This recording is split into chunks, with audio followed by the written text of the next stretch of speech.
Warahmatullahi wabarakatuh. Selamat malam teman-teman. Jumpa lagi dengan saya Dwi Hasantoso di live sharing menulis. Mohon maaf teman-teman ya, hari ini lumayan telat ya dari jadwal 9 lewat menjadi setengah 10 seperempat ya, karena ya tadi ada banyak kegiatan yang harus saya lakukan ya. Ya sebagian 17-an, sebagian juga kegiatan yang lain gitu. Teman-teman bagaimana hari ini teman-teman? Hari libur yang cukup sibukkah ataukah sangat sibuk? Nah, mungkin teman-teman bisa bercerita ya di kolom komentar kalau teman-teman yang belum ada yang ditanyakan mengenai sharing menulis, teman-teman bisa sedikit berkomentar apa saja kegiatan teman-teman hari ini ya, terutama terkait dengan perayaan 17 Agustus. Walaupun sebetulnya kita tidak harus ataupun tidak hanya merayakan, tapi kita juga sebetulnya melakukan renungan ya. Mungkin salah satunya seperti ya teman-teman kalau lihat di ya beberapa VT saya hari ini yang membahas mengenai 17 Agustus, yaitu lebih kepada renungan ya. Karena kalau perayaan, kegembiraan, keceriaan, teman-teman banyaklah sudah lihat ataupun teman-teman juga membuat video terkait tersebut, membuatnya sekedar renungan. Teman-teman mungkin bisa membuat yang bisa juga untuk memperingati Hari Kemerdekaan Republik Indonesia ke-78 ini. Oh ya teman-teman, mohon maaf ya eh, kemarin kita tidak bisa live karena saya ada keperluan ya keluar kota ya, sehingga ya mohon maaf kemarin kalau teman-teman yang menunggu, saya kemarin tidak bisa live ya. Ya sekarang saya usahakan walaupun tadi cukup sibuk, walaupun ya hari ini agak terlambat untuk memulainya, saya tetap usahakan untuk live karena memang kondisinya sudah memungkinkan saya sudah berada di rumah ya pada jam setengah 10-an ini. Jadi ya teman-teman, kita akan mulai membahas ya. Hari ini saya akan, karena sekarang hari libur ya, saya membahasnya ringan. Saya akan membahas lebih kepada topik tips-tips tulisan karya fiksi ya, baik novel, cerpen, ataupun juga bentuk karya fiksi yang lain. Di sini saya akan membuat menjelaskan tips mengenai bagaimana kita membuat dramatisasi dari sebuah karya fiksi. Karena memang kalau teman-teman kan pasti paham ya, kalau karya fiksi, novel kah atau cerpen kah itu unsur dramatisasinya itulah yang membuat suatu novel itu menarik ya. Bahkan kata-kata dramatisasi dalam istilah sebuah karya fiksi itu sudah sering kita pergunakan di dalam kehidupan sehari-hari ya. Istilahnya apapun yang menurut kita itu sesuatu yang tanda petik lebay, sesuatu yang dilebih-lebihkan ataupun sesuatu yang sesuatu yang ya artinya di hiperbolain lah, itu kita sering menyebut drama-drama ya.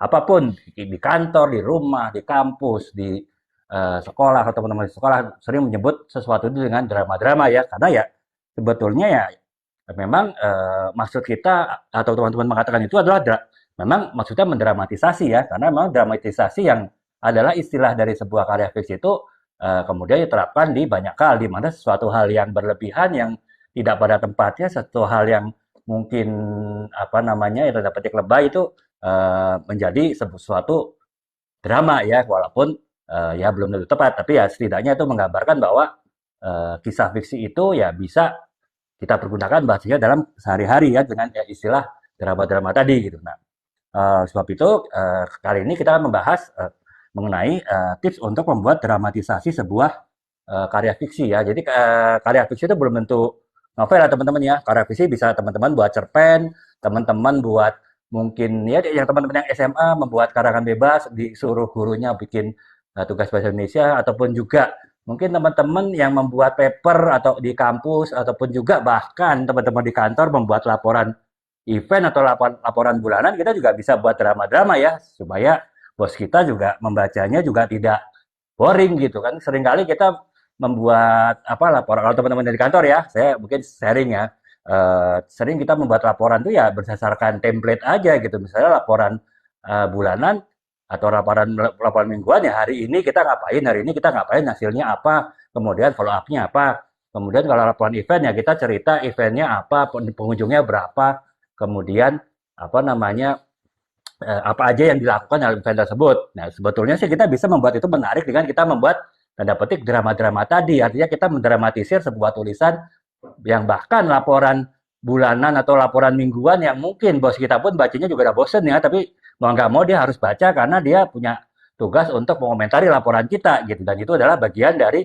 tugas dia yang mungkin juga dilihat oleh bosnya lagi. Nah itu mau nggak mau mereka dia harus baca. Nah supaya gimana dia membacanya juga lebih menarik gitu ya. Karena ya kita itu tadi kita membuat dramatisasi sebuah karya tulis ya. Walaupun untuk yang pembahasan kali ini saya lebih memfokus kepada dramatisasi atau drama-drama dalam karya fiksi. Karena memang lebih mudah lah membuat drama-drama karya fiksi karena ya karya fiksi kan itu karya yang berdasarkan pada opini dan imajinasi penulisnya ya berdasarkan kita. Beda dengan kalau kita bicara tadi karya non fiksi, kita bikin laporan di kantor kan tentu sedrama-dramanya kita bikin, kita tidak bisa juga itu melepaskan diri dari fakta. Tetap opini kita tidak bisa banyak masuk, tetap data-data ataupun kejadian-kejadian yang real yang harus kita masukkan. Nah itu yang membedakannya antara ya fiksi dengan non fiksi ya. Nah makanya kali ini saya akan membahas lebih kepada bagaimana kita membuat dramatisasi dalam sebuah karya fiksi ya karena memang ya apa namanya basic ataupun sumber dari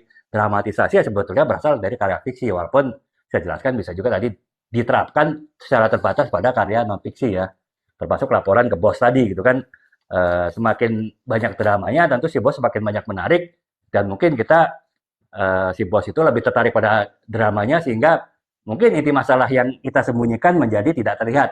Ya ini sekedar ini ya, sekedar ya curcol dikit lah teman-teman juga pasti sering lah ngalamin gitu ya. Bagaimana kita menyembunyikan sesuatu yang perlu disembunyikan tapi juga menonjolkan sesuatu yang perlu ditonjolkan. Nah itu rahasia umum lah. Nah sekarang kita balik lagi ya ke pembahasan mengenai bagaimana kita menciptakan sebuah dramatisasi yang menarik dalam sebuah karya fiksi. Nah sekarang saya akan bahas ada 3 ya. Yang pertama adalah tips bagaimana kita membuat dramatisasi dalam sebuah karya fiksi.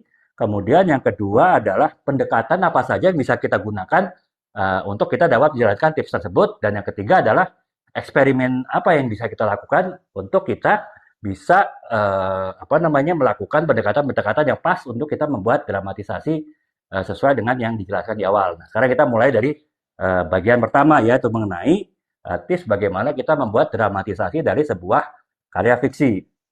Ada beberapa tips ya agar karya fiksi kita itu menjadi dramatis, karya fiksi kita itu banyak drama-dramanya sehingga lebih menarik gitu pembaca membacanya lebih menarik, tidak monoton, kemudian juga pembaca itu jadi tertarik untuk membaca dari bagian ke bagian gitu. Karena seringkali kan ya kalau kita sering lah ya nonton film yang bahkan yang kita sendiri udah bosen ngantuk gitu, apalagi di bioskop kan gelap, kemudian dingin, tapi ya ceritanya datar, banyak ngomongnya, kemudian tidak banyak membuat kita tertarik untuk melihat scene-scene berikutnya. Itu tentu kan membosankan ya kalau di tadi lagi-lagi kalau di bioskop kita tidak bisa mengelak ya, mau nggak mau sebosan-bosannya film kita tidak bisa keluar, paling-paling kita tidur kan. Nah itu yang sering terjadi.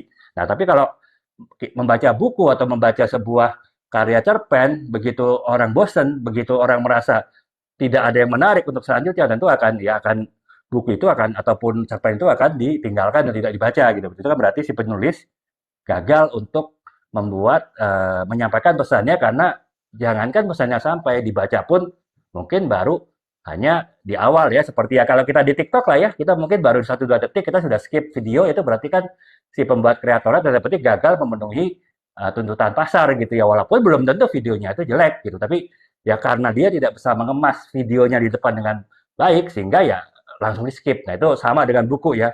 Buku bagus pun kalau tidak dikemas dengan dramatisasi yang baik, walaupun ceritanya sangat menarik, ceritanya sangat bagus, ceritanya mungkin sangat mempunyai visi yang tepat, tetap aja membuatnya buku itu tidak dibaca. Nah, oleh sebab itu yang pertama adalah untuk membuat sebuah karya fiksi itu mempunyai dramatisasi yang kuat, yang bisa menarik pengunjung untuk mengunjungi, membaca dan terus membaca buku itu sampai terakhir. Nah itu kita pertama adalah dengan membuat karakter yang kompleks ya. Jadi kan kita tahu ya kalau di dalam karya fiksi itu ada beberapa karakter ataupun ada beberapa tokoh ya. Pertama adalah tokoh utama, itu biasanya adalah tokoh protagonis.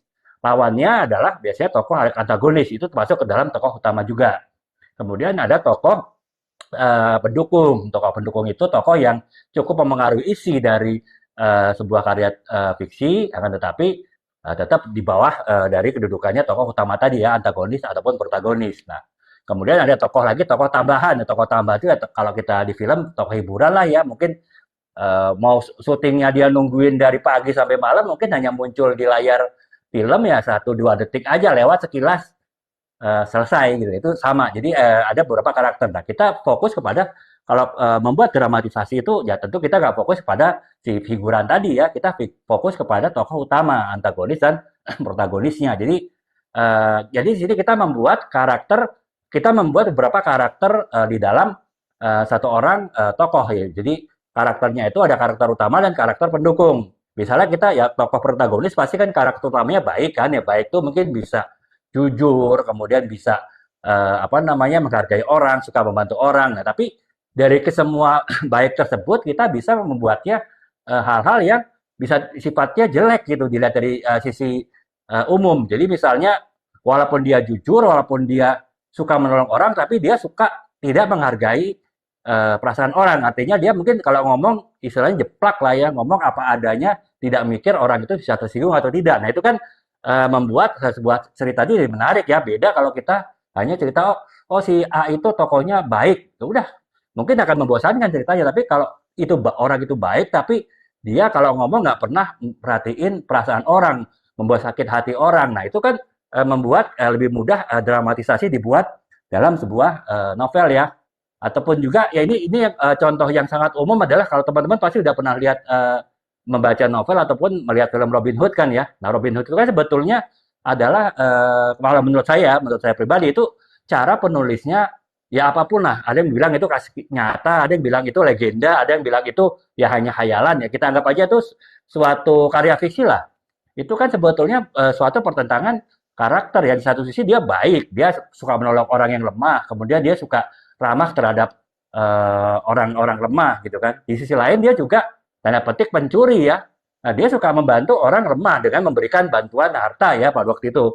Tapi harta itu kan melalui mencuri ya, mencuri walaupun dia bilangnya mencuri dari orang-orang kaya ya, orang-orang kaya pun juga mendapatkan harta itu dengan menzolimi ataupun juga orang-orang kaya tersebut apa namanya membuat mengambil harta dari orang yang miskin. Nah, itu kan di satu sisi itu bisa dibenar apa namanya mungkin orang masih bisa terima, di sisi lain tetap yang dilakukan adalah mencuri. Nah, disitulah akan tetapi apapun pendapat orang mengenai si Robin Hood itu, dia dengan karakternya yang karakter utama yang baik dan karakter pendukungnya yang itu tadi dia suka mencuri untuk membantu orang yang terzolimi, orang yang lemah, yaitu adalah bentuk Kak Sim Cue ya benar Kak, saya di Bogor ya. Saya di Kabupaten Bogor di Cilengsi Kak. Jadi ya situlah memang tinggal saya di situ. Kakak mungkin bisa lihat juga di ini ya di website saya kan itu ada apa namanya lokasi saya dan juga kalau kakak mau kontak bisa lewat email juga gitu. Jadi bisa atau lewat DM. Demikian Kak ya, Sim Cue ya. Kemudian terima kasih Kak Karisma Store ya yang memberikan semangatnya ya insya Allah ya berkah Kak ya. Jadi memang tujuan saya adalah berbagi ya untuk menulis karena menulis itu selain berguna untuk diri kita sendiri ya itu tadi saya pernah membaca contoh menulis itu adalah bagian dari healing, bagian kita untuk menenteramkan jiwa, bagian kita untuk membuat hati kita apa namanya menstabilkan emosi kita itu sudah terbukti ya bahkan sekali Bapak almarhum B.J. Habibie pun sudah membuktikan bahwa dengan menulis buku Habibie dan Ainun beliau bisa apa namanya membalikkan emosinya kembali yang sempat galau, sempat terombang-ambing karena meninggalnya Ibu Ainun ya. Jadi ya itu jadi menulis bisa untuk kita sendiri juga bisa untuk orang lain ya. Artinya kita bisa memberikan pencerahan, memberikan manfaat terhadap orang lain gitu. Nah, jadi apa namanya ya itulah. Jadi ya itu tujuan saya sih live dan juga video-video saya juga seperti itu. Makanya saya membuat TikTok series teman-teman ya mengenai tahapan menulis itu adalah basic dari sebuah atau apa upaya dari penulis untuk menulis. Dia harus paham 5 tahapan itu. Setelah itu barulah dia bisa menulis gitu. Nah itu saya telah membuat TikTok seriesnya gratis. Teman-teman bisa akses di profil saya, kemudian masuk profil saya, diklik apa namanya daftar putar atau playlist seri menulis itu ada 21 video yang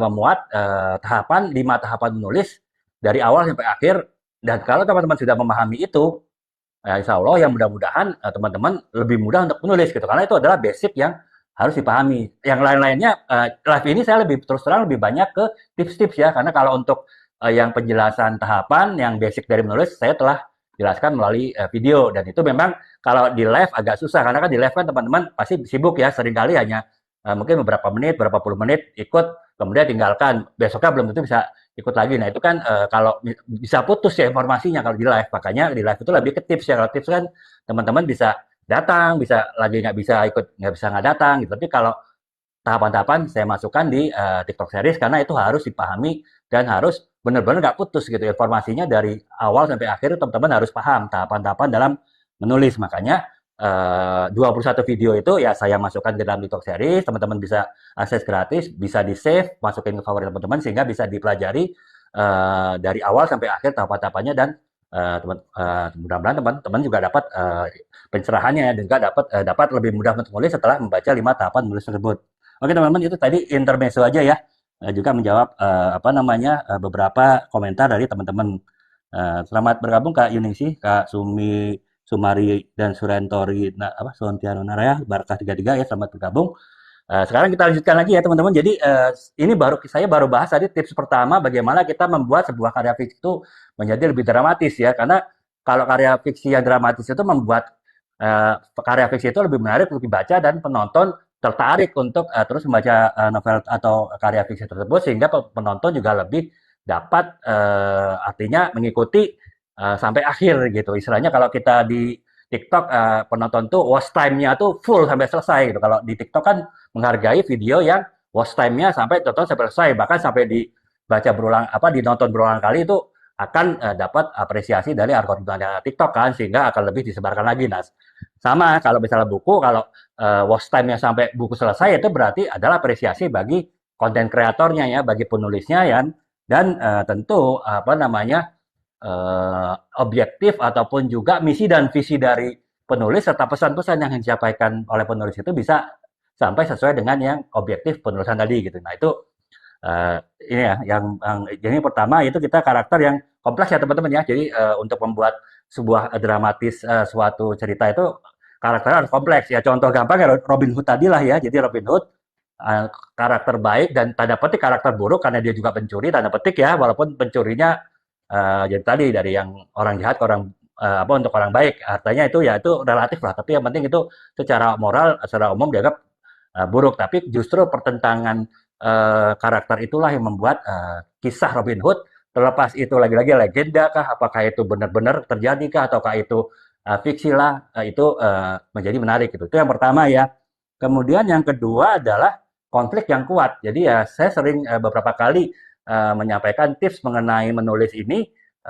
Memang inti dari sebuah karya fiksi ya, novel lah ya katakanlah, atau cerpen, itu adalah di konflik ya. Jadi ya sama lah dengan misalnya ketika kita baca berita online atau berita di koran gitu, kan kita akan lebih tertarik untuk membaca berita buruk ya daripada berita baik. Jadi ya, bahkan ada istilah dalam jurnalistik itu bad news is the good news, artinya berita buruk, berita yang semakin buruk akan lebih orang baca daripada berita yang baik. Misalnya berita yang baik adalah seorang pejabat meresmikan sebuah sebuah bangunan atau sebuah proyek. Nah itu tentu ya akan ya orang bacanya biasa-biasa saja. Tapi apabila yang terjadi adalah pejabat tersebut siapapun itu kemudian melakukan kejahatan misalnya, ataupun pejabat itu korupsi kah, ataukah melakukan sesuatu skandal, itu bisa jadi berseri-seri dimuat oleh media ya, dan itulah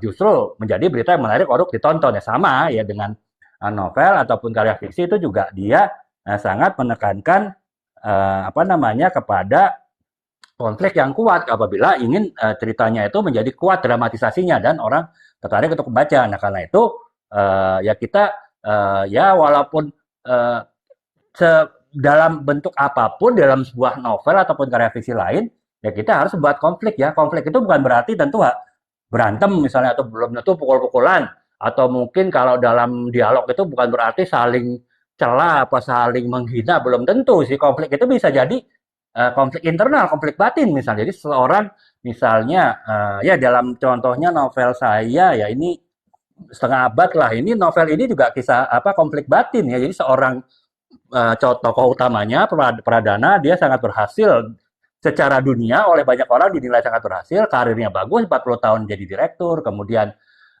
keluarganya bahagia dan itu adalah cinta pertama dia yang dulu dia cepat gagal meraihnya kan tetapi akhirnya dia bisa meraihnya dan bahkan menikahi pujaan hatinya cinta pertamanya Maudi menjadi istrinya dan mereka dikaruniai oleh dua anak putra putri ya dan mereka hidup bahagia ditambah lagi dengan istrinya yang adalah seorang arsitek berhasil membangun sebuah perusahaan konsultan arsiteknya menjadi perusahaan konsultan arsitek yang besar dan ternama gitu. Itu ya orang udah bilang tuh pasti mereka bahagia dan ya udah itu secara dunia udah nggak ada masalah lah. Tapi saya coba angkat ada konflik batin di sini gitu. Ternyata dengan seluruh kebahagiaannya yang menurut orang itu adalah sempurna, ternyata dia masih merasa sangat sempurna. Ada hal-hal yang kurang pada dirinya. Bukannya dia tidak bersyukur ya apa yang telah dia peroleh dari selama ini dia keberhasilan dia dapat, akan tetapi justru keberhasilan itulah banyak mengobarkan hal-hal lain yang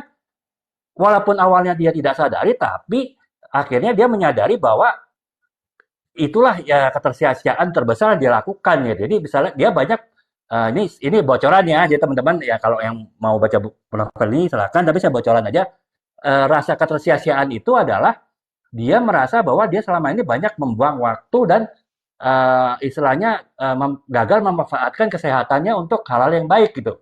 Ya misalnya, jadi misalnya buang waktu, dia lebih banyak misalnya ngobrol dengan rekan bisnisnya, dengan teman-teman kantornya, dengan mungkin dengan owner perusahaan besar yang dia kerja itu di kafe misalnya.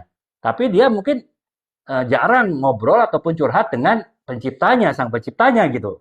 Ataupun misalnya kesehatannya dia ya udah dia pakai untuk bekerja lah dari pagi sampai malam dia bekerja gitu. Sementara dia mungkin dengan kesehatannya dia bisa melakukan hal yang lain, artinya memberikan manfaat bagi orang lain walaupun tidak bersifat materi. Apakah misalnya mungkin kegiatan sosial kah atau mungkin juga kegiatan yang sifatnya bisa membantu orang lain kah? Nah itu hal-hal itu yang akhirnya dia merasa itu adalah kekurangan yang dia sangat sesali. Nah itulah jadi konflik walaupun di situ di dalam novel ini tidak ada apa namanya tidak ada pukul-pukulan, tidak ada saling maki, tidak ada saling mencela, tapi tetap ada konflik. Itu konflik batin dari karakter utamanya. Nah itu contoh ya teman-teman ya. Jadi konflik itu bisa dibuat berbagai macam di sebuah karya fiksi dan karena itu tetap sebuah karya fiksi sehalus apapun ataupun mungkin sesantun apapun sebuah karya fiksi dibuat tetap harus ada sisi konfliknya. Konflik bisa ya itu tadi ya bisa diolah berbagai macam. Konflik yang soft mungkin lebih kepada konflik apa namanya internal. Walaupun konflik eksternal, konflik antar pribadi, konflik antar karakter juga bisa dibahas soft ya. Nanti pada pembahasan selanjutnya saya akan coba bahas mungkin dengan contoh novel saya sehingga lebih mudah dipahami gitu. Nah, itu yang kedua ya, jadi konflik yang kuat untuk membuat unsur dramatisasi dalam sebuah karya fiksi atau novel. Nah, yang ketiga adalah supaya karya fiksi kita menjadi lebih dramatis, lebih banyak drama-dramanya dan lebih menarik dan juga lebih menarik dan juga lebih orang tertarik untuk membacanya sampai habis, kita bisa membuat struktur naratif yang kuat gitu. Jadi artinya kan dalam sebuah novel itu intinya adalah naratif ya. Naratif itu adalah dialog lah ya kalau kita bilang ya. Nah itu beda kalau kita di karya non fiksi ini misalnya di saya buku leadership ya, bosku otoriter, teman-teman bisa lihat di etalase 7-12, kemudian juga branding for non branding company, ini buku marketing, buku branding. Nah ini tidak ada dialog, tidak ada narasi ya, karena memang itulah sifat dari non fiksi. Tapi kalau di fiksi itu kan sangat kuat dari si naratifnya gitu. Nah itu kita harus membuat alur narasi, alur ceritanya, alur dialognya itu menjadi istilahnya ada puncak klimaks lah. Jadi artinya kalau dalam cerita itu kan pasti ada pengenalan, kemudian ada klimaks atau masalah, dan kemudian ada solusinya seperti apa penyelesaiannya. Itu harus diatur menarik gitu. Artinya apakah kita benar membuka konflik itu di tengah cerita ataukah di awal cerita atau justru nanti di belakang cerita baru konflik itu muncul. Itu kita mengaturnya bisa lebih dramatis gitu. Bisa jadi sebuah cerita yang mungkin sangat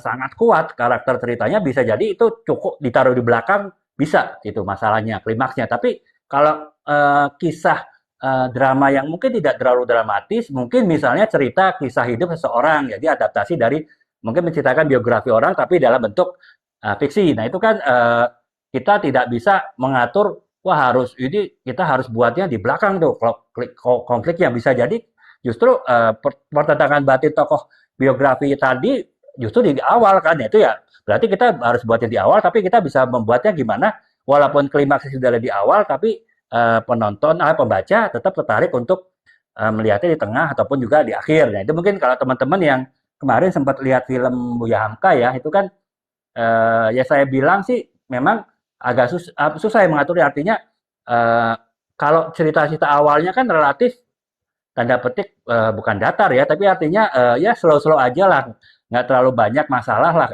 Ya ketika dia masih di apa namanya di Makassar, kemudian pindah ke Medan itu mungkin biasa-biasa aja. Nah, ceritanya baru rame ketika misalnya dia menjadi pengurus sebuah surat kabar, yang surat kabar itu perjuangan apa banyak cerita perjuangannya kan, Buya Hamka kalau teman-teman sempat lihat filmnya. Nah itu barulah di situ ada konflik kan. Nah itu dia harus pintar mengatur ketika ceritanya datar di awal, tapi kemudian baru di tengah itu ada konfliknya. Nah gimana caranya biar tetap dramatis gitu kan ya. Makanya mungkin apa namanya ya dia si penulis skenario dari film Buya Hamka itulah dia membuat dramatisasi kecil-kecil ya, misalnya yang ada seseorang, ya saya nggak tahu itu apakah mungkin mungkin itu kisah nyata juga ataupun juga mungkin itu hanya tambahan, yang ada seorang wanita yang ingin dijodohkan dengan Buya Hamka gitu ya, untuk jadi istri kedua Buya Hamka. Itu kan sebetulnya untuk menambah ketika di depan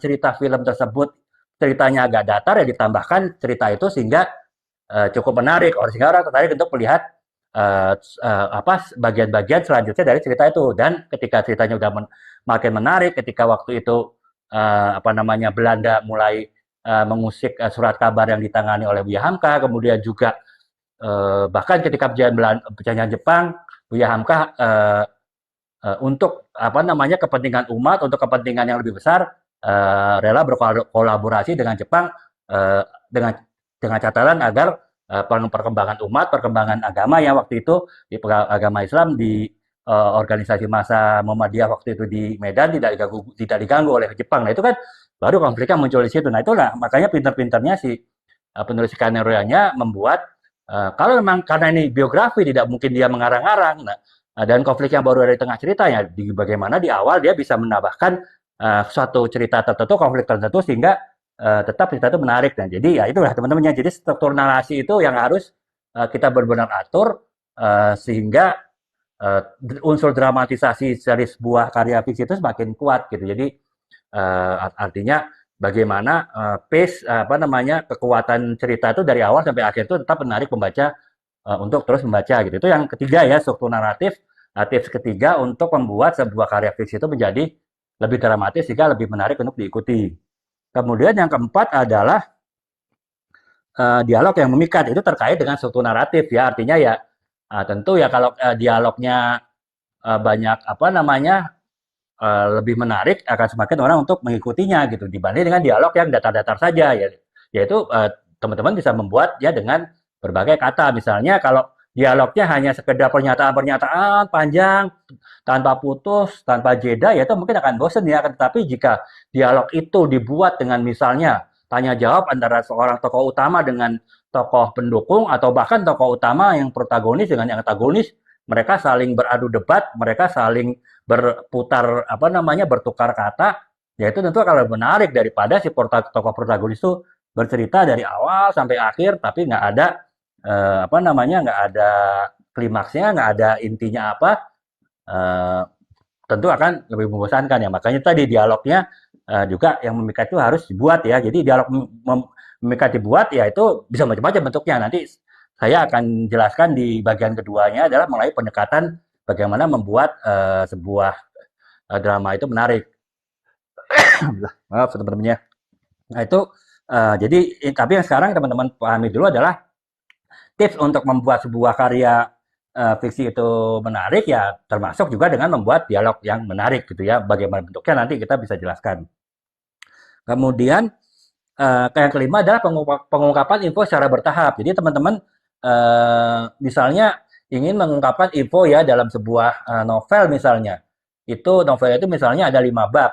Jangan sebagian besar info itu ditampilkan di bab 2 misalnya atau di bab 3 gitu. Jadi ketika orang selesai baca bab 2, bab 3 setelah itu baca berikutnya itu plain datar ya, nggak ada info-info yang menarik lain gitu. Jadi diusahakan itu ya menarik dari bab awal sampai bab akhir gitu. Jadi ya ini contoh ya, saya bukan berarti saya ini sudah secara tepat menerapkan pengungkapan info secara bertahap ya dalam sebuah novel, tapi setidaknya ya ini saya kepikiran untuk menerangkan novel ini ya, novel setengah abad.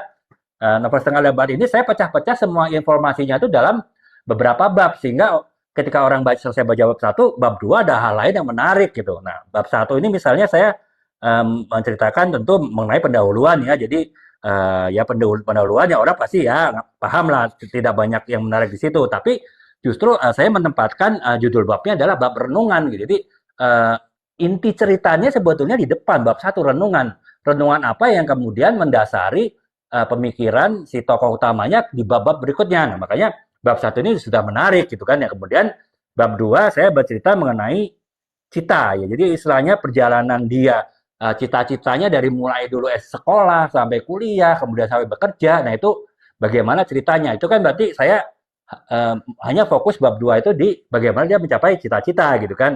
Nah, bab 3-nya saya membahas mengenai cintanya. Jadi bagaimana kisah cinta si Pradana tokoh utama dari novel ini. Nah, itu orang menarik kan setelah baca cerita gimana sih cerita cintanya si Pradana.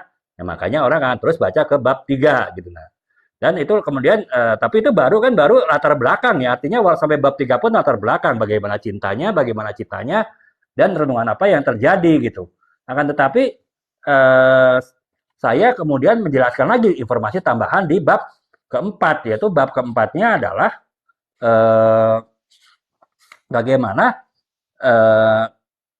cintanya tadi itu bisa dia akhirnya itu melabuhkan cintanya pada kisah cinta pertamanya ya, walaupun dia ya setelah dia gagal meraih cinta pertamanya, dia mungkin menjalin hubungan dekat dengan 4 wanita berikutnya ya, baik di kalangan kampusnya, kemudian di kantornya, beberapa kantor dia pindah, dia juga ya mungkin pindah lain hati juga gitu kan. Akhirnya dia bisa kembali ke apa namanya, ke cinta pertamanya dan membentuk suatu keluarga ya. Makanya bab keempat itu adalah keluarga kecil kami. Nah, kemudian barulah bab 5 itu cerita teman-temannya. Jadi orang penasaran lagi. Oke lah, udah tahu ceritanya Pradana seperti apa, tapi bagaimana cerita teman-temannya? Ya, orang akan membaca lagi sampai ke tentang teman-temannya, dan ternyata teman-temannya itulah salah satu sumber tanda petik masalah dari si Pradana yang dia merasa banyak hal yang dia sia-siakan pada hidupnya. Makanya dia kemudian menemukan kesadaran bab ke-6. Nah, itu kan kalau contoh ini adalah seperti yang saya tips kelima ya dari membuat suatu dramatisasi novel ataupun karya fiksi lain itu semakin menarik, yaitu dengan pengungkapan info secara bertahap gitu. Makanya di novel ini saya semua infonya tidak saya fokuskan di 1 bab atau 2 bab, tapi di 5 bab itu terpisah semuanya saya pecah sehingga orang tertarik untuk membaca buku ini terus sampai selesai ya pembacanya ya, dan tidak putus sampai tengah udah kayaknya udah nggak menarik lagi, setelah itu nggak diteruskan. Nah, itu tidak terjadi karena ya saya coba memecahkan semua info-info dari sebuah karya fiksi ini dipecah menjadi di semua bab. Nah, itulah jadi teman-teman ya tips untuk lebih membuat dramatis itu ya dengan itu tadi, tidak semua info disampaikan di satu tempat tapi dipecah-pecah. Bahkan kalau bisa ya dengan sedikit sedikit di beberapa bagian di-push gitu. Misalnya ketika saya cerita tentang tadi cinta ya yang ini, dan tentu ya cinta kan ya biasanya menarik orang untuk membaca novel ya. Makanya di bab 3 mengenai cinta ini ya saya lebih lebih emosionalnya lebih diaduk gitu misalnya pembaca. Nah, itu sih kita bebas ya mengatur di mana. Tapi yang jelas adalah dengan kita memisahkan informasi itu di semua bab dari karya fiksi atau novel, itu membuat orang tertarik membaca novel atau karya fiksi itu sampai akhir. Nah, ini tips kelima ya dari masih banyak loh teman-teman, masih ada 12 tips bagaimana kita membuat drama itu menjadi menarik gitu ya. Nah, yang tips yang keenam adalah untuk kita membuat sebuah kisah novel ataupun kisah narasi, kisah fiksi lain itu menjadi dramatis sehingga lebih menarik untuk dibaca itu adalah dengan kita membuatkan deskripsi dan imajinasi yang kuat. Jadi ya kan bagaimanapun teman-teman tahu ya kalau novel ataupun karya fiksi lain itu pasti lebih kepada imajinasi dari penulis ya karena itu beda dengan karya fiksi ya. Jadi karena dengan imajinasi itu bagaimana apa namanya mengaduk-aduk emosi lah gitu ya sebuah novel ya apalagi ya kalau novelnya drama ya novel roman misalnya itu kan pasti lebih bisa mengaduk-aduk nah itu ya itu harus dibuat secara kuat gitu jadi ya saya jelaskan tadi kalau yang contoh novel ini ya yang setengah abad ya saya mengaduk-aduk emosinya lebih di bab tentang cinta ya nah itu ya karena tadi bab itu pasti akan sangat menarik bagi banyak pembaca novel ya karena biasa mencari kan yang roman-roman itu saya mengaduknya memfokuskan di bab tersebut walaupun bab-bab lainnya juga ada emosionalnya juga tapi emosionalnya tidak sekuat di bab 3. Nah itu jadi kita memang bisa membagi unsur emosional dari sebuah karya fiksi itu di beberapa bagian ya kita bisa fokuskan satu bagian yang kuat kemudian bagian lain yang pendukung gitu. Nah kemudian apa namanya bagian jadi kita harus pecahkan itu ke beberapa bagian. Nah, itulah yang membuat sebuah drama itu menjadi dramatis. Ya. Jadi kita bisa jaga ketika orang mungkin sudah mulai agak boring, ya, kita buat unsur emosionalnya di bab tersebut. Demikian pula setelah orang lebih tertarik lagi dengan adanya emosional di bab tersebut, ya kita mungkin bisa sisi bab berikutnya mungkin lebih tidak emosional, tapi lebih kepada unsur misalnya unsur nilai-nilai ataupun value-value yang ditanamkan kepada sebuah novel. Misalnya value ini adalah bagaimana ya kita harus menseimbangkan antara dunia dan juga kehidupan setelah dunia. Nah itu kan unsur itu tentu saya tidak menggabungkannya dalam satu bab. Nah setelah saya menceritakan satu bab yang lebih emosional karena ya ada unsur cinta di situ, barulah bab mengenai nilai-nilai value-value kehidupan setelah dunia inilah ya saya tanamkan. Nah, jadi itu pengaturannya itulah yang harus dibuat ya untuk imajinasinya kapan kita melakukan imajinasi emosional dan kapan kita mungkin lebih rasional ya tanda petik ya misalnya value-value ataupun nilai-nilai hidup seseorang ditanamkan yaitu kita bisa atur gitu.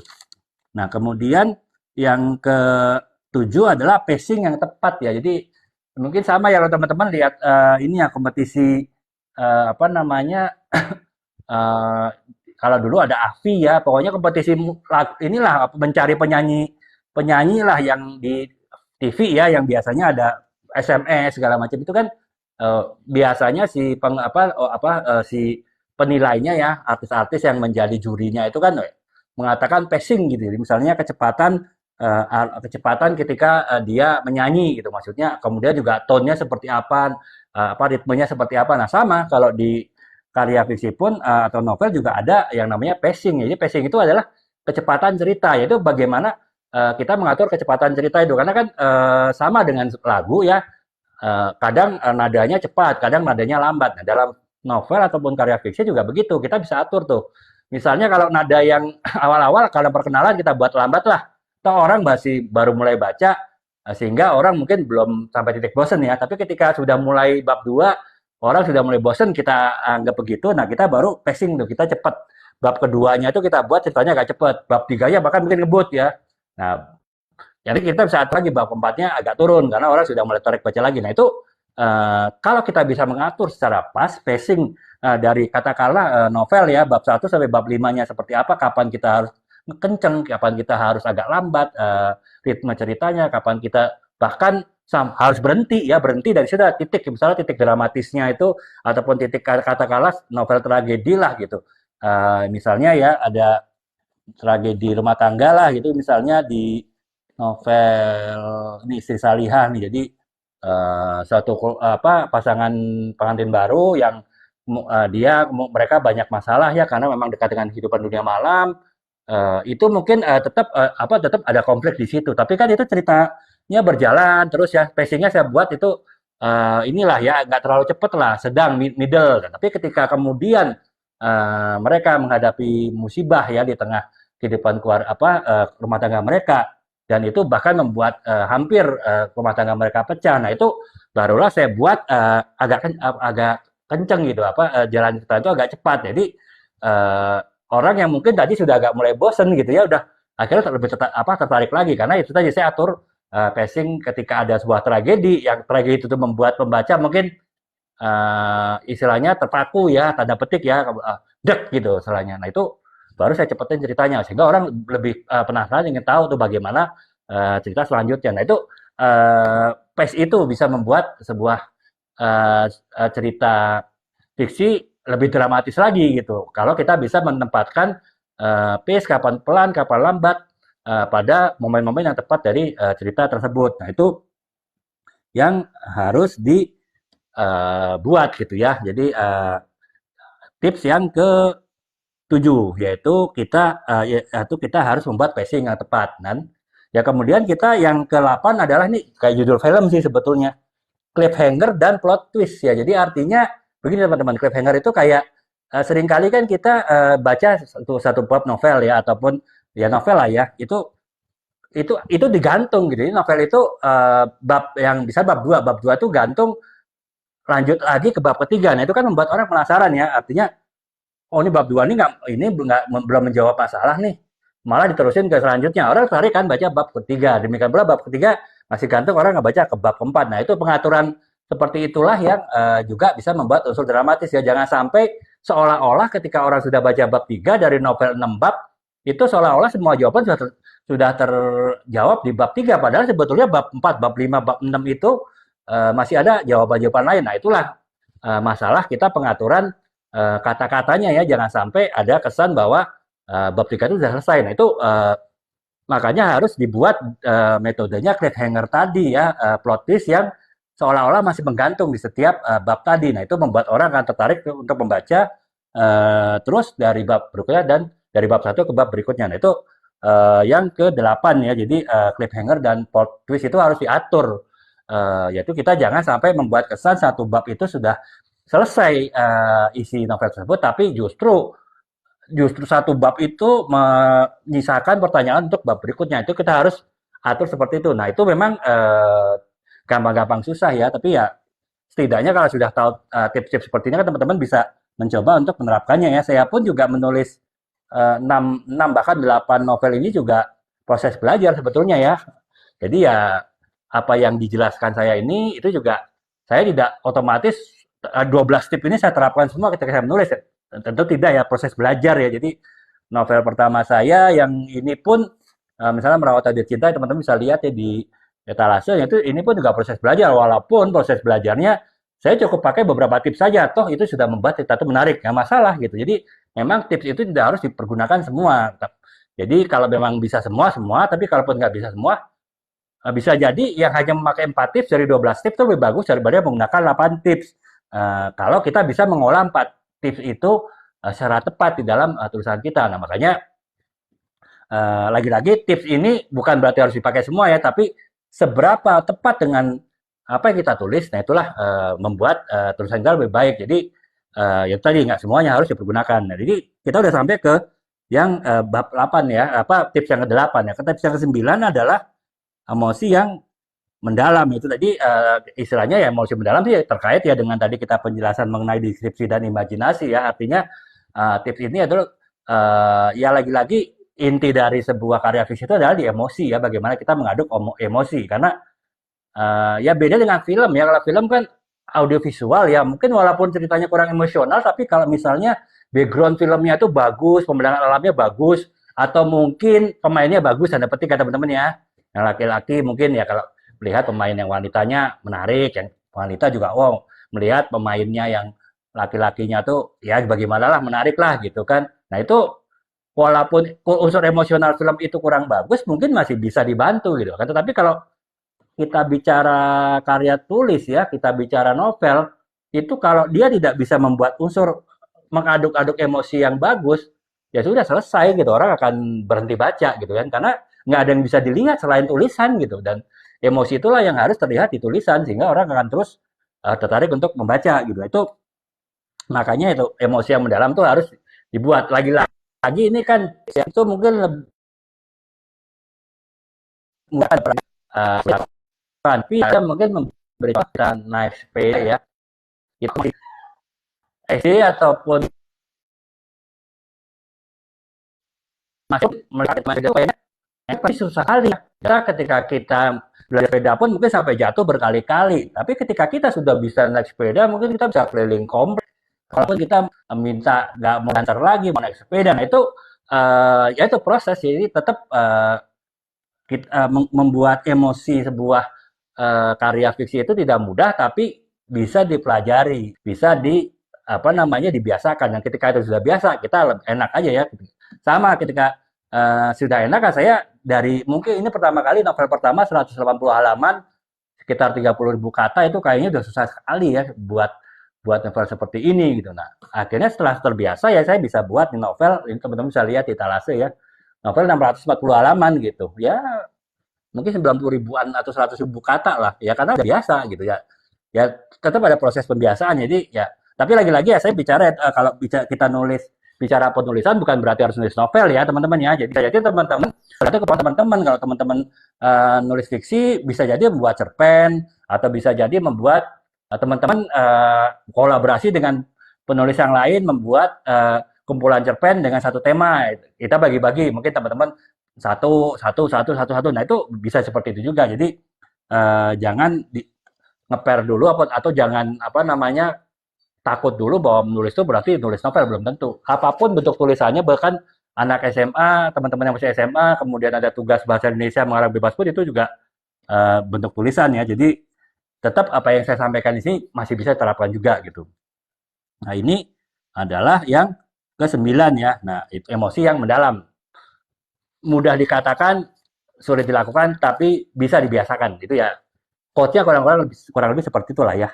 Nah, kemudian yang ke-10 tipsnya adalah pertimbangkan musikalitas kalimat gitu ya. Nah jadi ya sama dengan musik. Kalau musik itu kan ada namanya intro, kemudian ada apa namanya medley yang sering diulang, apa musik yang paling orang bisa apa suka suka nyanyikannya itu biasanya di medley. Kemudian juga apalagi kalau musik klasik ya itu seringkali ritmenya naik turun apa namanya alurnya itu nggak stabil tapi suka berubah-ubah. Ya musik pop pun juga seperti itu. Nah itu kita juga harus membuat cerita seperti seolah-olah musik ya. Jadi kita apa namanya ya itu tadi terkait sih dengan tips yang sebelumnya bagaimana kita kapan kita menciptakan ketegangan dalam suatu cerita, kapan kita membuat klimaksnya, kapan kita membuat tragedi, kapan kita membuat solusi. Nah itu kan sama, itu sebetulnya pengaturan alur sih. Ini hanya lebih diperjelas lagi di tips ini yaitu kita harus membuat alur cerita itu seperti lagu yang bisa bergerak naik turun disesuaikan dengan bagaimana kita ingin menciptakan membentuk unsur dramatisasi dari sebuah cerita tersebut gitu. Nah itu jadi ya tadi ya kita harus membuat seolah-olah apa namanya musik lah atau seolah-olah lagu lah ketika kita menulis buku ya. Toh sama mereka antara novel, antara cerpen, antara lagu, antara musik itu kan sama-sama karya seni. Jadi ya tetap punya nilai hal yang sama itu makanya tadi harus kita bisa atur ritme dari sebuah tulisan novel ataupun cerpen itu seperti kita mengatur ritme dari ketika kita mengarang lagu. Nah, jadi kurang lebih seperti itulah tipsnya kalau kita ingin mengatur apa ritme dan dramatisasi dari sebuah karya fiksi. Dan yang ke-11 yaitu ya tadi kita revisi dan buat balik ya. Jadi tetap dalam tahapan nulis kita itu ada yang tahapan kelima itu adalah tahap revisi ya, revisi, editing, proofreading. Nah itu ya ketika revisi itulah kita harus banyak bertanya kepada orang yang tahu, kepada pembaca kita, mungkin beberapa perwakilan suruh baca novel kita kemudian kasih komentar gitu. Nah itu tetap proses itu harus ada ya. Jadi setidaknya kita tidak hanya kita menanyakan pendapat dari calon pembaca kita gitu kan, semata-mata apa yang dari kita, walaupun sebuah novel itu adalah sebetulnya hak prerogatif dari penulisnya ya. Tapi ya sama yang kita buat konten di TikTok lah, kita bisa buat punya hak prerogatif bikin konten, tapi kan yang menentukan apakah orang akan like, apakah orang akan kasih komentar, apakah orang akan apa namanya save, apakah orang akan teruskan share itu kan adalah penonton konten kita ya, VT kita kan, dan itulah yang akhirnya membuat VT kita mungkin jadi disebar-sebarkan lagi oleh TikTok sehingga akan FYP ya sama. Kalau kita menulis buku, walaupun buku ini adalah prerogatif kita sebagai penulisnya, tetap apakah orang akan baca apa tidak, ya itu adalah tergantung oleh target pembaca kita ya. Makanya kita harus minta pendapat dari mereka gitu untuk itu. Nah, jadi tetap kita harus minta feedback ya. Caranya bisa macam-macam sih. Di antara lain tadi kita punya orang yang memang sering kita minta untuk bantu review, dan itu adalah target pasar tulisan kita. Biasanya kita akan minta tolong baca, kemudian minta komentarnya. Tapi ya, seperti yang saya ungkapkan berkali-kali, hati-hati ya, karena kita harus benar-benar menyerahkan itu kepada yang terpercaya gitu ya. Karena jangan sampai kemudian apa yang kita tulis itu bocor, sehingga ya bisa terjadi disalib oleh orang lain. Artinya apa yang kita tulis itu bisa diakui, didaftarkan dulu oleh orang lain itu melalui penerbit lain ke misalnya ke melalui perpustakaan nasional dan dapat nomor ISBN ya teman-teman. Ini nomor ISBN ya teman-teman ya. Nomor ISBN ini adalah nomor yang identik dengan satu buku. Misal sama dengan kalau kita kendaraan lah, mobil atau motor lah, kan setiap mobil atau motor pasti nomornya beda-beda. Sama setiap buku itu nomornya beda-beda. Dan begitu sudah ada nomor ini, itu sudah tercatat gitu. Dan kalau ada karya lain yang mirip, kemudian mendaftarkan berikutnya, walaupun itu sebetulnya karya yang asli, ini adalah karya yang misalnya karya yang mempelagiat, tapi mencuri ide misalnya, ya tetap yang pertama kali daftar itu yang dianggap sebagai karya yang sah, yang berikutnya nggak sah. Nah itu makanya ya ketika kita ingin meminta pendapat orang mengenai tulisan kita, kita juga ya harus hati-hati ya. Jadi jangan sampai jatuh ke tangan pendekar berwatak jahat gitu ya. Kalau istilah film silat dulu, jadi ya usahakan itu aman sehingga kita dapat feedbacknya, tapi tulisan kita juga aman, tidak diaku oleh orang lain gitu. Nah itu yang ke-11. Yang ke-12 adalah studi terhadap karya lain. Ya ini saya sering bilang juga sih dalam beberapa live sebelumnya di tips-tips, yaitu bahwa kita harus bisa jadi kita harus ATM ya. ATM itu ya sama juga ya, saya kasih contoh di TikTok lah. Di TikTok kan banyak edukator yang bilang, wah kita juga kalau bingung buat konten ya juga harus ATM. Artinya kita lihat karya video lain, kemudian kita amati, kita tiru, dan kita modifikasi. Sepanjang yang kita modifikasi itu bukan inti utama ya. Nah sama kalau di buku ataupun di karya fiksi kita boleh melakukan itu, tapi tetap adalah yang kita tiru dan kita modifikasi itu adalah ide tambahannya, bukan ide utamanya. Kalau ide utamanya itu tetap harus pakai ide original kita sendiri, sehingga tetap dibilang kita adalah karya original, bukan karya duplikat ataupun karya plagiat dari orang lain. Itu yang harus dipahami. Jadi ya ini teman-teman ya, saya ulangin lagi, ini 12 tips ya. Gampang-gampang susah sih, tapi ya lagi-lagi tidak semua tips itu harus dijalankan sih. Tergantung kebutuhan aja ya. Jadi teman-teman, yang pertama adalah karakter yang kompleks. Jadi bisa jadi satu orang itu karakter utamanya dia punya karakter baik dan karakter buruk. Semakin kompleks, semakin sebuah cerita itu bisa dibuat dramatis. Kemudian yang kedua adalah konflik yang kuat. Yaitu konflik itu ya, karena sebuah cerita itu intinya dari konflik gitu. Kalau cerita nggak ada konfliknya, sebagus apapun karya itu ditulis, itu bisa tidak akan menjadi sebuah karya fiksi yang menarik. Mungkin hanya sekedar kata-kata indah saja yang tertulis, tapi tidak ada daya tarik orang untuk membacanya gitu. Dan yang ketiga adalah struktur naratifnya. Jadi alur cerita, di mana kita meletakkan klimaksnya, gimana kita pengenalannya, gimana kita solusinya, itu kita harus secara pas bisa menempatkan, sehingga membuat sebuah tulisan kita itu semakin dramatis. Kita harus pintar, kalau perlu kita mungkin bisa melakukan eksperimen berulang kali tulisan kita mana yang paling bagus kita tempatkan unsur-unsur tadi itu ya, klimaks, pengenalan, dan juga solusinya. Itu kita harus tempatkan secara tepat gitu. Itu struktur naratif yang ketiga. Yang keempat adalah dialog yang memikat ya, karena dialog adalah inti dari sebuah karya fiksi. Jadi kita harus bisa tempatkan dialog itu secara tepat dalam sebuah dalam sebuah cerita itu secara tepat gitu. Jadi semakin dialog itu menarik, semakin kita bisa olah dialog menarik, semakin cerita itu semakin dramatis. Lagi-lagi ini sama dengan naik sepeda teman-teman ya. Teman-teman nggak usah takut dulu. Pokoknya coba aja. Jatuh-jatuh juga nggak apa-apa gitu. Terjatuh paling kalau kita dulu naik sepeda paling luka, nangis sedikit, setelah itu coba lagi kan. Nah itu lama-lama kita juga akan pintar naik sepeda gitu. Bahkan bisa jadi kita juara di acara lomba 17-an kan. Naik sepeda yang bukannya kenceng-kencengan, tapi biasanya pelan-pelanan ya, pelan-pelanan, siapa yang paling lambat sampai garis finish itu yang menang gitu. Nah itu ya itulah, jadi ya itu sekadar intermezzo ya. Jadi tetap buat dialog itu harus dipelajari dan tetap kita akan bisa akhiri pada akhirnya gitu. Nah itu yang keempat. Yang kelima adalah, nah itu kita harus mengungkapkan info secara bertahap. Jadi kita jangan info utama dari sebuah karya itu jangan kita taruh di satu bab tertentu. Kita pecah. Misalnya kita punya 5 bab ya kita pecah ke 5 bab. Kita punya 10 bab ya kita pecah ke 10 bab. Kalau bisa ya setidaknya di 7 bab lah. Jadi orang juga akan terus tertarik untuk baca bab-bab berikutnya gitu.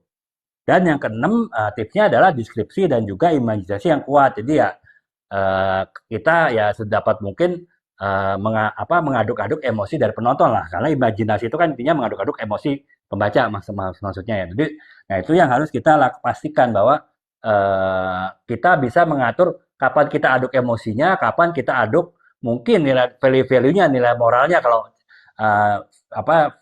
novel itu adalah novel bercerita mengenai nilai-nilai moral tertentu. Nah itu itulah kita harus semakin kita kuat mengolah sisi emosional dan tepat menempatkannya itu akan semakin menarik dan dramatis dari sebuah kisah. Dan yang ketujuh adalah pacing yang tepat ya. Jadi kecepatan kapan kita satu bagian itu kita cepat ceritanya, kapan satu bagian kita lambatkan, kapan satu bagian kecepatan ceritanya itu bisa kita buat normal. Nah itu semakin kita bisa mengatur yang pas, semakin kita bisa menarik membuat cerita itu semakin dramatis gitu. Nah itu yang ketujuh ya. Kemudian yang kedelapan adalah cliffhanger atau plot twist. Jadi ya, artinya usahakan setiap bab itu di akhir bab menyisakan pertanyaan untuk orang tertarik membaca bab berikutnya. Jadi istilahnya ya inilah menimbulkan rasa ingin tahu terus ya. Setiap orang menyelesaikan satu bab itu ya semakin bisa kita membuat cliffhanger dan juga plot twist tadi dengan baik, dengan tepat ya semakin sebuah tulisan itu semakin menarik dan semakin dramatis unsurnya ya. Itu yang ke-8. Yang ke-9 adalah emosi yang mendalam. Jadi artinya ya ini sih terkait dengan tadi yang kita mengembangkan imajinasi ya. Ya karena inti dari sebuah karya fiksi dari sisi emosional ya usahakan kita bisa mengaduk-aduk emosi pembaca. Ya lagi-lagi itu seperti naik sepeda ya. Jadi kelihatannya susah tapi kalau kita udah bisa itu tanda petik sangat mudah lah kita lakukan gitu. Dan kemudian yang ke-9 yaitu kita pertimbangkan musikalitas. Artinya kita membuat ritme ataupun membuat alur dari sebuah tulisan itu kita seperti membuat karya musik ya yang ada intro, ada medley, kemudian ada mungkin unsur unsur naiknya sebuah lirik, ada unsur turunnya suara gitu kan. Kadang suaranya musiknya itu digabungkan semua alat musik, kadang cuma pianonya aja misalnya. Itu kan pengaturan harmonisasinya. Nah, itu sama. Jadi kita seolah-olah membuat tulisan itu seperti kita membuat suatu komposisi karya musik. Jadi sehingga ya tadi lebih dramatis ya, kayak musik kan semakin musik itu bisa diatur kapan dia naik, kapan dia turun, kapan dia rame, kapan dia sendiri solo. Nah itu membuat karyanya menjadi dramatis sama dengan sebuah karya tulis ya. Dan yang ke-11 yaitu tadi revisi dan juga kita minta feedback dari calon pembaca kita. Tapi hati-hati ya, lagi-lagi ya jangan sampai cerita itu bocor sebelum kita terbitkan, karena bisa aja diaku orang-orang lain dan diterbitkan atas nama dia gitu. Dan yang ke-12 adalah studi terhadap kerja karya lain. Jadi ya kita bisa ATM ya, amati, tiru dan modifikasi untuk hal yang sifatnya adalah ide pendukung, bukan ide utama. Kalau ide utama tetap harus menggunakan ide orisinal kita. Nah, itu teman-teman ya, tips 12 tips bagaimana kita membuat sebuah karya fiksi, apakah novel, apakah cerpen, apakah puisi, itu unsur dramatisasinya kuat sehingga menarik orang untuk lebih tertarik membaca dan juga terus membaca sampai selesai gitu. Nah sekarang saya akan bahas bagian kedua, itu pendekatan dalam dramatisasi. Jadi tipsnya. Nah sekarang pendekatan-pendekatan apa sih yang bisa kita lakukan untuk menjalankan tips-tips itu? Nah ini sebetulnya pendekatan ini hanya sebagian ya, banyak pendekatan yang bisa dilakukan. Tapi ini pendekatan utama yang mungkin bisa jadi input teman-teman ketika ingin membuat sebuah tulisannya lebih dramatis ya. Yang pertama adalah konflik internal yang mendalam pada karakter utama. Jadi saya jelaskan di awal tadi, konflik itu kan ada dua sebetulnya. Konflik itu adalah inti dari sebuah karya fiksi. Jadi kalau tidak ada konflik, tidak ada pertarungan emosi antara karakter-karakter dalam sebuah novel ataupun sebuah cerpen, itu berarti bisa dibilang itu bukan cerpen atau bukan novel, tapi hanya sekedar urutan kata-kata indah semata gitu ya, yang tidak ada maknanya, tanda petik, gitu, tidak ada artinya. Makanya konflik itu adalah inti dari sebuah karya fiksi. Nah, oleh sebab itu kita harus ada beberapa membuat konflik dalam sebuah karya tulis dan ada beberapa pendekatan. Yang pertama adalah kita membuat pendekatan konflik internal. Jadi seperti ini tadi segala ulangin ya mungkin teman-teman sama gabung Kak Martono ya. Jadi teman-teman mungkin sempat mengikuti penjelasan saya mengenai novel ini ya setengah abad. Jadi di novel ini tidak ada konflik antar manusia atau karakter, antara suami dengan istri nggak ada konflik, antara istri dengan anak nggak ada konflik, antara seorang karyawan dengan rekan kerjanya nggak ada konflik. Jadi tapi konflik yang terjadi adalah konflik internal. Jadi si seorang tokoh utamanya Pradana ini dia mengalami konflik batin, konflik dalam dirinya, yaitu ketika dia walaupun dia hidupnya sangat sempurna bagi banyak orang, dia merasa ada yang kurang. Nah, kurang itu adalah karena dia merasa dia mensia-siakan hal-hal yang sebetulnya dia bisa tidak sia-siakan. Nah, itulah jadi konflik internal inilah yang membuat apa namanya novel ini ada unsur dramatisasinya, walaupun tidak ada konflik yang berantem atau konflik pukul-pukulan atau bahkan atau konflik saling cela, nggak ada di buku ini lurus-lurus aja apa tanda petik datar-datar aja secara konflik eksternal, tapi konflik internal lah yang kuat gitu. Nah itu jadi ya konflik internal itu salah satu pendekatannya. Jadi kalau teman-teman mungkin sukanya soft, mungkin sukanya tanda petik santun lah dalam menulis, nggak suka buat rame lah walaupun dalam tulisannya sendiri ya, walaupun itu sebenarnya hak dari penulis ya, tapi ada teman-teman seperti itu ya, ya teman-teman bisa membuat konfliknya dalam bentuk konflik internal, konflik batin si tokoh utamanya gitu. Jadi itu yang pertama ya, pendekatannya bisa konflik batin. Yang kedua ya tentu ya konflik eksternal ya. Ya konflik eksternal tanda petik relatif lebih mudah diolah sih karena kan melibatkan banyak pihak sehingga unsur dramatisasinya akan lebih tanda petik lebih mudah untuk digali daripada seseorang yang bertarung dengan pikirannya sendiri gitu kan. Itu kan lebih lebih memerlukan pendekatan yang kompleks ya dari penulisnya, lebih lebih susah lah untuk menggalinya dibanding ya konflik antara tokoh antagonis dengan protagonis. Itu sudah pasti menarik yang pertama, yang kedua sudah pasti lebih mudah mengolahnya, walaupun bukan berarti juga mudah untuk dibuat ya, tapi setidaknya lebih mudah daripada kita membuat konflik internal. Tapi ya itu tetap salah satu pendekatan. Teman-teman bisa pilih salah satu, mau bikin konflik internal maupun konflik eksternal gitu.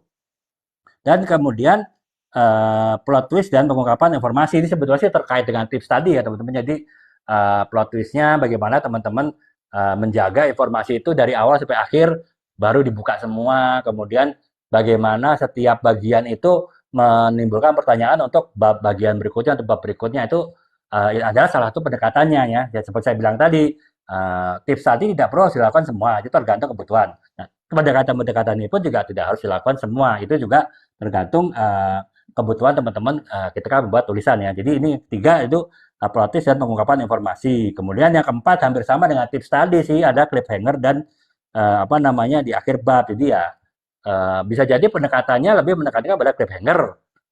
Jadi yang penting setiap bab itu menimbulkan pertanyaan, walaupun ceritanya mungkin tidak banyak konflik, walaupun mungkin juga informasinya agak dipadatkan misalnya di bagian tengah cerita, tapi tetap setiap bab itu walaupun mungkin bab awal sampai bab akhir itu tidak banyak informasi, tapi tetap dibuat cliffhanger. Itu bisa juga seperti itu ya teman-teman. Jadi teman-teman membuka informasi itu di tengah cerita, tapi di awal dan di akhir tidak banyak informasi, hanya dibuat cliffhanger yang membuat orang tertarik untuk baca bab berikutnya. Itu bisa. Jadi itu pendekatan yang mungkin aja dilakukan gitu ya.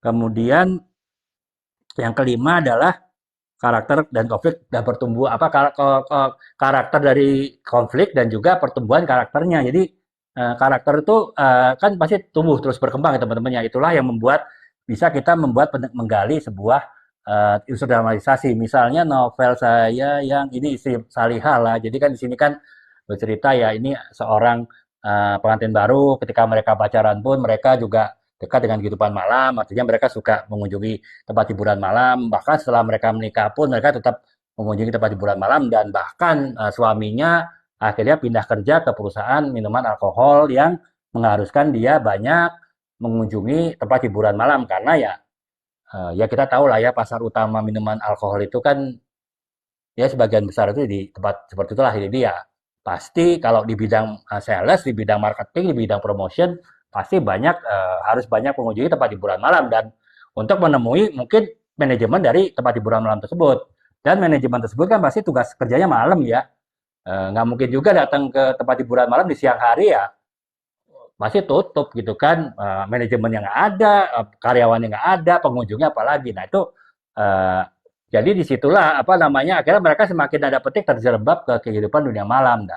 Tapi kan akhirnya ada kesadaran ya dari masing-masing baik suami itu istrinya untuk menjadi lebih baik, apalagi setelah ada tragedi yang menimpa mereka. Nah itu uh, perjalanan cerita membuat mereka mengalami pertumbuhan atau perkembangan karakter dari karakter yang mungkin tadinya sangat tanda petik duniawi sekali, kemudian karakternya sedikit-sedikit bergeser untuk ya tidak sekedar apa namanya hanya duniawi tapi juga memikirkan bagaimana nanti setelah meninggal misalnya itu kan proses hijrah lah ya kalau kita bilang. Nah itu proses itulah yang menjadi inti sih kalau dari novel Istri Sahlia ini. Bagaimana seorang yang ya tadi seperti itu bisa akhirnya dia bisa menempatkan dirinya menjadi istri salihah ya dengan syarat-syarat yang sebetulnya tidak berat tapi ya juga bukan mudah juga dilakukan. Nah itu jadi pendekatannya bisa seperti di novel ini ya kalau ini benar-benar menggunakan pendekatan perubahan karakter dari tokoh-tokoh utamanya itu bisa. Jadi pendekatannya bisa menggunakan pendekatan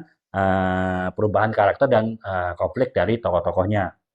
Kemudian yang keenam adalah penyusunan alur yang tidak terduga ya. Seringkali kan kita kalau terus terang kalau novel saya sih secara umum uh, ya ada juga sih beberapa yang menggunakan alur tidak terduga, tapi secara umum masih bisa diduga lah karena kan ini lebih novel yang sifatnya novel roman ya, novel roman sehari-hari kehidupan seorang sepasang kekasih, kehidupan suami istri, sehingga lebih relatif lebih ini gitu, lebih tidak terlalu tidak terduga gitu. Kalau misalnya genrenya adalah genre misteri misalnya ataupun genre fantasi atau genre science fiction, mungkin itu lebih banyak hal-hal yang tidak terduga. Nah, itulah itu bisa jadi salah satu pendekatan ya. Ya lagi-lagi walaupun sih genre roman seperti yang biasa saya tulis itu juga bisa diterapkan pendekatan yang tak terduga kalau memang penulisnya ingin menulis seperti itu akan tetapi secara umum mungkin lebih daripada tadi itu genre fantasi kah, genre misteri kah ataupun juga genre science fiction yang lebih banyak menggunakan pendekatan apa namanya tidak terduga, alur cerita tidak terduga. Tapi ini adalah salah satu pendekatan ya dalam membuat sebuah cerita itu menjadi lebih dramatis di genre apapun gitu ya. Jadi itu pendekatan yang keenam. Kemudian pendekatan yang ketujuh adalah dialog yang penuh konfrontasi ya. Tentu ini kalau teman-teman yang suka membuat cerita fiksi ataupun novel yang suspense ya, artinya yang menegangkan lah gitu. Mungkin ya bukan berarti horor tapi juga mungkin misteri bisa di situ kan. Misalnya bagaimana detektif mencecer apa namanya tersangka untuk mengaku. Nah itu kan dialog-dialognya pasti dialog-dialog yang tajam. Nah itu bisa menjadi pendekatan untuk membuat sebuah karya fiksi itu menarik dan memang ya drama-drama apa tulisan misteri, genre misteri memang antara lain kekuatannya di suspense-nya tadi ya, di dialog-dialog tajam. Nah itu yaitu pendekatan yang bisa dipergunakan. Kalau mungkin kalau di cerita roman sih agak susah, walaupun bisa saja misalnya seorang kekasih yang mencurigai apa namanya kekasihnya selingkuh ataupun mungkin menaruh hati pada yang lain. Nah, itu kan bisa dicecer pertanyaan ya, gaya-gaya detektif bisa juga sih di situ dibuat apa namanya dialog-dialog tajam walaupun kalau misalnya kalau saya mungkin lebih suka dialog-dialog antara seorang kekasih ataupun antara seorang suami istri walaupun itu dialog yang sifatnya tanda petik investigatif tetap saya menggunakan bahasa-bahasa yang inilah yang halus lah ya. Ya itu sih pilihan ya karena memang saya lebih suka seperti itu. Tapi mungkin juga sih ada juga yang suka menggunakan bahasa interogasi yang sifatnya apa namanya sifatnya tuh ya menekan ya sifatnya itu memaksa jawaban bisa juga. Itu sih pilihan sih. Jadi tetap pendekatan itu kan sesuai dengan pilihan masing-masing. Dan kemudian yang ke 8 adalah penggunaan lingkungan dan setting. Jadi bisa jadi kita menggunakan lingkungan, misalnya kita cerita ingin membuat suatu cerita yang menegangkan, cerita yang sangat dramatis, yaitu kita menempatkan misalnya cerita misteri misalnya kehilangan sesuatu gitu. Tapi kita buat itu lokasinya sangat terpencil gitu sehingga ketika orang dikejar-kejar oleh orang yang ingin menjahati ya susah dia minta tolong daripada kalau setting ceritanya dibuat di sebuah kota gitu kan mungkin dia mudah untuk mencari bantuan. Nah itu jadi setting cerita pun juga bisa menjadi salah satu pendekatan membuat cerita itu dramatis. Jadi kalau cerita misalnya ancaman pembunuhan ataupun ancaman kekerasan, tapi itu kita setting di tempat yang terpencil tentu akan lebih dramatis daripada di tempat yang ramai. Nah itu bisa, jadi bisa jadi pengguna setting itu menjadi pendekatan untuk membuat sebuah karya itu lebih dramatis gitu. Kemudian yang 9 adalah pendekatan tematis dan emosional, yaitu kita mengangkat unsur-unsur emosional yang lebih dalam ya artinya kalau cinta mungkin emosional ya, novel saya novel cinta, novel Semua Demi Cinta pun judulnya pun cinta emosional. Tapi bisa jadi kalau unsurnya itu lebih dari cinta, pengorbanan, mungkin juga masalah konflik moral gitu. Misalnya ya kita anggap isu-isu yang lagi rame lah di mengenai moral, mengenai isu moral kayak mengenai isu apa namanya ya susila misalnya, yaitu tentu akan dari sisi dramatis sekali lebih dramatis daripada cerita kisah cinta seorang laki-laki dengan seorang pria, seorang wanita yang kehidupannya mungkin ada petik normal aja ya daripada kehidupan kisah konflik wanita misalnya ya kita bilang kupu-kupu malam misalnya itu kan itu pasti akan beda ya. Jadi unsur dramatisasinya itu akan beda. Nah itu sih ya artinya bisa. Jadi kita mendekat kepada unsur-unsur kontroversi seperti itu pendekatannya bisa. Jadi seperti ada ya saya pernah baca seorang penulis itu dia seorang udah penulis senior sih ya. Bahkan kalau saya kan menulis ini sekedar tanda petik, sekedar hobi ya. Bidang saya sebetulnya di marketing gitu. Saya 20 tahun di marketing ya. Jadi tapi kalau beliau tuh benar-benar penulis gitu ya. Tapi dia lulusan kriminolog UI kalau nggak salah. Jadi nah skripsinya dia mengenai kehidupan wanita malam itulah yang diangkat jadi sebuah novel gitu. Nah itu ya tentu pasti lebih dramatis kan dibanding dengan novel-novel saya yang kisah cinta tanda petik ya laki-laki dan perempuan yang inilah dalam kehidupannya normal lah ya. Tapi itu tadi kayak pilihan ya teman-teman. Setiap orang kan pasti ada kadang suka baca yang kontroversial, tapi kadang suka baca biasa yang roman-roman biasa. Nah itu pilihan yang kita kan masing-masing punya target pasar, jadi ya no problem sih itu adalah apa namanya tidak pengaruh gitu. Nah jadi itu sih kurang lebih teman-teman tadi pendekatan dalam tadi kita yang pertama ada 12 tips untuk membuat sebuah kisah itu menjadi dramatis. Yang kedua adalah pendekatan kita dalam membuat dramatisasi. Yang pertama adalah konflik internal, kemudian kita buat konflik eksternal. Yang kedua, yang ketiga ada plot twist dan pengungkapan informasi yang kita bagi-bagi. Kemudian yang keempat adalah cliffhanger, artinya kita membuat cerita itu menggantung di setiap bab. Dan yang kelima adalah kita membuat karakter dan konflik itu yang bertumbuh, artinya yang bahwa karakter orang itu bisa berkembang dari waktu ke waktu. Nah itu membuat cerita itu menjadi dramatis bisa seperti itu ya. Jadi contoh inilah yang ya novelis Salihah ya teman-teman bisa lihat di ini etalase juga. Nah itu contoh yang itu tadi perubahan karakter. Kemudian yang keenam adalah penyusunan alur yang tidak terduga, yaitu misalnya tadinya pembaca itu menganggap pasti ceritanya akan A, ternyata Z kenyataannya itu di bagian belakang berubah sama sekali. Ya terutama saya bilang tadi genre misteri, fantasi sama science fiction yang yang sering menggunakan ini ya itu bisa jadi salah satu daya tarik. Kemudian juga yang tujuh adalah dialog tegang dan juga dialog yang konfrontatif, itu bisa diterapkan juga ya. Ya misalnya cerita misteri lah, bagaimana seorang detektif mengungkap suatu peristiwa pembunuhan misalnya itu pasti kan menggunakan pendekatan itu. Kemudian yang ke-8 adalah penggunaan lingkungan. Jadi setting lingkungan itu bisa membuat sebuah cerita itu menjadi dramatis sekali ataupun menjadi biasa-biasa. Nah itu tergantung si penulisnya untuk menempatkannya. Dan yang ke-9 adalah pendekatan tematis dan emosional. Artinya Kalau kisah cinta bisa kisah cinta biasa, bisa kisah cinta yang kontroversial, misalnya itu masalah pilihan pendekatan gitu. Dan itu sih teman-teman. Jadi ya sebetulnya masih ada bahasan lagi mengenai eksperimen yang bisa dilakukan untuk dramatisasi, tapi waktunya sepertinya sudah cukup malam ya. Dan apa namanya, mungkin teman-teman juga udah mulai, selamat bergabung Kak Rusliandi ya. Teman-teman mungkin juga sudah mulai bosen ya, karena ya 1 jam seperempat ini kita membahas full mengenai dramatisasi ya. Itu nanti saya usahakan dibahas di live, entah live besok ataupun live lain waktu, itu nanti saya tentukan ya waktunya. Tapi yang jelas selain tadi masalah tips dan juga masalah pendekatan dalam membuat sebuah kisah dramatis itu menjadi lebih dramatis, ada juga eksperimen yang bisa kita lakukan untuk kita bisa lebih, misalnya kita tadinya membuat cerita yang setengah dramatis, tapi kalau kita melakukan eksperimen itu, kita bisa meningkatkan, mengupgrade tulisan kita menjadi cerita yang sangat dramatis. Nah itu eksperimen, tapi nanti akan kita bahas di perjumpaan live berikutnya ya. Jadi apa namanya, karena memang waktunya sudah terlalu lama gitu, bahkan ya saya cuma sedikit ngomong etalase nggak apa-apa sih ya, tapi ya karena sebetulnya kan harus banyak ngomong etalasenya kalau live ya teman-teman ya. Dimintanya begitu, tapi ya sudah nggak apa-apa. Yang penting tujuan utama live ini kan adalah kita juga lebih ke edukasi, sambil ya sedikit jualan-jualan yang terkait lah dengan edukasi novel saya, karena kan bagaimanapun saya juga punya misi yang ingin pembaca saya dapatkan di buku-buku saya gitu.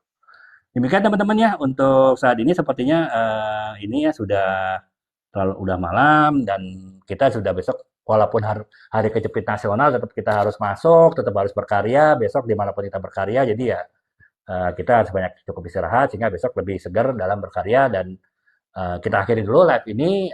Kita insya Allah akan lanjutkan di besok hari, boleh jam 9 atau selambat-lambatnya jam 9.30 ya teman-teman ya. Kalau ya karena saya tadi seperti tadi ada satu hal yang membuat saya lebih terpaksa harus lebih mulainya lebih terlambat ya. Ya pokoknya kita kurang lebih jam 9, tapi ya kurang lebih jam 9 sampai setengah 10 lah, tergantung situasinya. Nah teman-teman kan bisa lihat ya, kalau mau tertarik ikut kan, kalau di akun saya live berarti udah mulai live, kalau belum ya berarti belum gitu. Ya mudah-mudahan sih bisa pas jam 9 ya teman-teman ya. Oke teman-teman, sampai berjumpa lagi besok, dan terima kasih atas perhatiannya untuk saat ini, dan semoga teman-teman bisa mendapatkan manfaat dari apa yang saya sampaikan di live ini. Baik teman-teman, assalamualaikum warahmatullahi wabarakatuh. Salam.